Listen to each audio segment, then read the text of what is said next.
I take all of those, so now I have to go to the emergency room for fictitious pain. I have to act the whole thing out.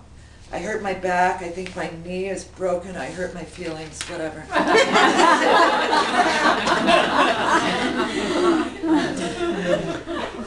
One time I say it's a toothache, and then the doctor walks in and I say, I was lifting my mother and my back, and he looks at his chart and says, it says you have a toothache, and I went, that too.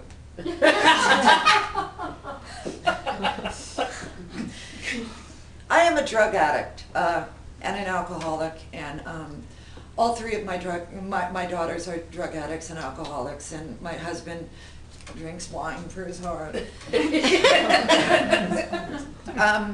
But you know, I wrote this book, and I tried to put a lot of humor in this book because I want people to know that drug addicts and alcoholics are not just drug addicts and alcoholics. Mm-hmm.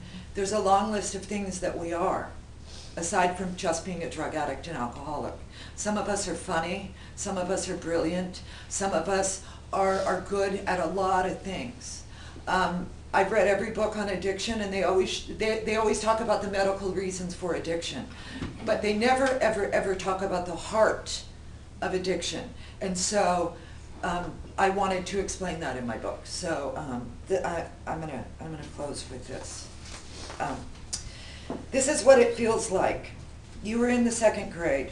You do all right with your grades, your classmates. At home, your parents think you're the most beautiful person alive. You're a 2nd grader that someone would glance at and think, cute little girl. But something is wrong. You're little so you don't understand, but you feel that you're not like the other kids. They like you, but you seriously don't know why. Everyone around you acts like you blend, so you just try to blend. You grow older and still you just don't quite fit in. You don't quite get it. You don't feel connected to other people, but you play along. You're in high school and you really can't let anyone know you feel this way. You never feel comfortable. Some days your skin crawls. You're nervous. You feel moments of panic like you're gasping for air, but no one could know because you're still blending.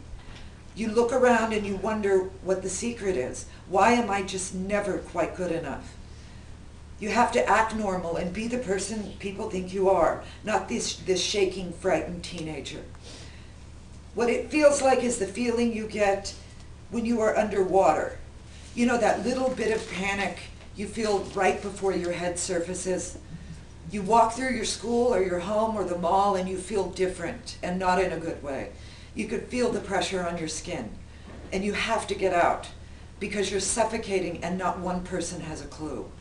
You're hanging out with friends and someone has something, a drink or a drug. You give it a try for the first time. You will never be able to take this back. You can feel your body coming up out of the water, and you take a huge breath of air. You can feel the rush of relief. You can feel the warm sun on your face. You want to stretch your arms out and scream because you're not dead after all. For the first time in your life, you can breathe, and it is fucking amazing after living an entire life of suffocating. You suddenly, for the first time in your life, feel like other people. You can breathe. You are not just you, you are more you than you have ever been. You don't feel high, you feel like everyone else.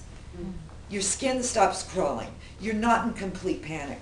For the first time in your life, you're alive and safe and calm. The fact is that people who are not addicts do not have this reaction to drugs and alcohol. Normal people have a few drinks and feel a little floaty and think that was fun, or take a pill for an injury. I know, but this is why some people take pills. I'm not judging, I'm just saying. Take a pill for an injury and you feel a little happy and silly. An addict or an alcoholic's brain chemistry reacts completely different. A drug or a drink is a life changer. You have saved your own life. It's an awakening from a life spent in loneliness and fear. And once you've surfaced above the water, your brain will never let you forget it. From that moment on, your brain says, get it, get it, get it, get more, get more, get more, and it never quiets. It is relentless. It is bigger than you. It is so loud, it is deafening. To tell an addict or an alcoholic to stop is the equivalent to saying go back under the water. Making the choice to go back under the water is an impossible option. An addict will do the most horrifying, demoralizing, immoral act to avoid going back under the water where they will no doubt die.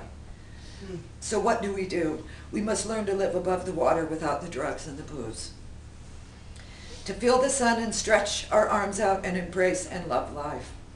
We don't have to go back under the water, but we must find that tiny flame that burns in all of us and help it grow until that fire is so big the stalking voice in our head shuts the fuck up. Until then, you must protect that tiny flame, because at the end of the day, it will be the only thing to build a new life on. And because we don't quite fit in our skin, it's like holding a candle in the wind. The fact is that I am still struggling. I had 6 years in sobriety, and then one day I didn't anymore. One day I too will accept that big breath of air. I will choose life. One day I'm under the water, and the next looking for something to pull me out. I can't self-destruct to such a level that that little flame blows out. I can still feel the little flame in my heart, but I'm cupping it with my hands with my back to the wind. It's a lifetime deal if I'm lucky, and most people aren't. I will be around not only to come out of the water without help and feed my fire, I will feel peace. I will also be laying on a raft with little pieces of gauze between my toes and be tan like the Kardashians.